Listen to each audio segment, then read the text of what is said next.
So I think what this draft is this is what you think each team should do, not necessarily what they will do. Is that correct? Right. Okay. Right, that's it. So give us your pick for the Commanders, round 1, pick 29. When we were talking about this earlier in the show, Ryan, I said the least sexy thing that they could do is what you are propositioning they should do with the 29th pick. I might puke if they do why this. Why don't you expand on that?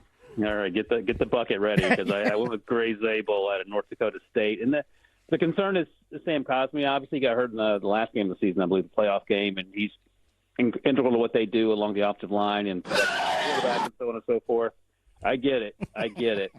But while as unsexy as it is, it's incredibly important to making everything else work. And the great thing about I don't know if this makes you feel better or not, Gray Zabel, he's going to be a team captain on day one. He's a really good football player. He played outside, played tackle at North Dakota State, and then he'll play center guard at the next level. And it's not the biggest need, but it feels like the most immediate need until you get Cosmi where he needs to go. And, so he tears it in January, so he's probably not ready to go till October, best case scenario. And then you have the transition will be smooth. Now, a couple other things, like edge rush makes sense here, of course. We did this is how much they hate me at work. We did a live 7-round mock draft on YouTube a couple days ago. Yeah, they do hate you. Wow. Yeah, and somehow we had 4 guys picking in the first round, and somehow through those, as we got to the end of the draft, Tyler Warren was still there. Now, they took Ben Sinnott last year, and you say, well, do you need another?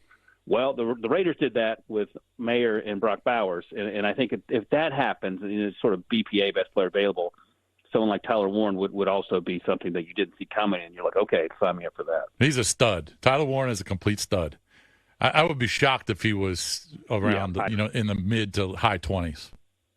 Absolutely, and it's just one of those things where it just sort of shook out that way, but I think you're right. Right. Now, I do see that your colleagues, one had Ibuka, which I think this fan base would be super thrilled with. And then another one of your colleagues had at 29 had the guy from Boston College that I like. I keep pronouncing his name. Ezaraku.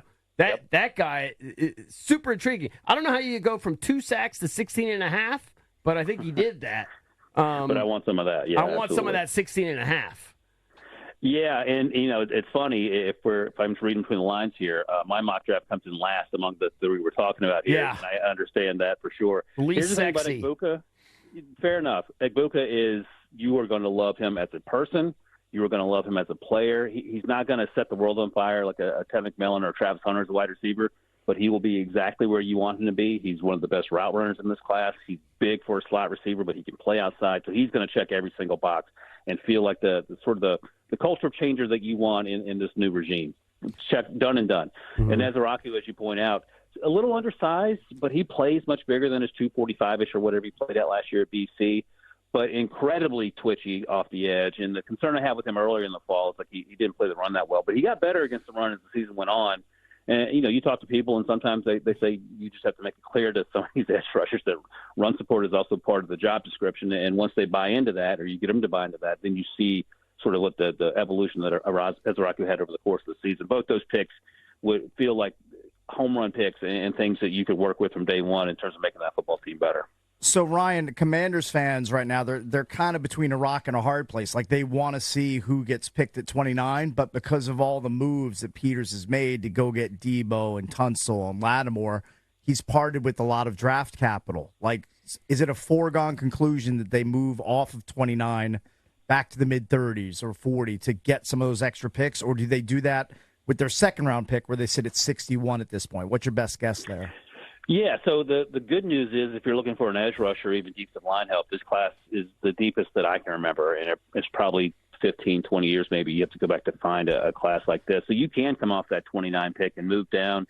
You can move down 10 spots if the board is still looking like you want it to look and you have enough players to choose from in the position you're interested in, if it's on defense, edge or defensive line in particular. And the same for when you pick in the 60s. There could be an opportunity to get a day 3 guy a little earlier on defense just because those guys have gotten pushed down. Now, if you want a wide receiver, that's going to dry up pretty quickly. So at 29, if you feel like you have to take Emeka Egbuka, for example, because he's there, then you're probably going to have to take him there because he's certainly not going to be there 60. And then do you want to trade up and try to figure it out and you probably don't want to have to part ways with more draft capital. So defense, if you're looking for those guys, trade down until your heart's content and stockpile some of those picks that you lost.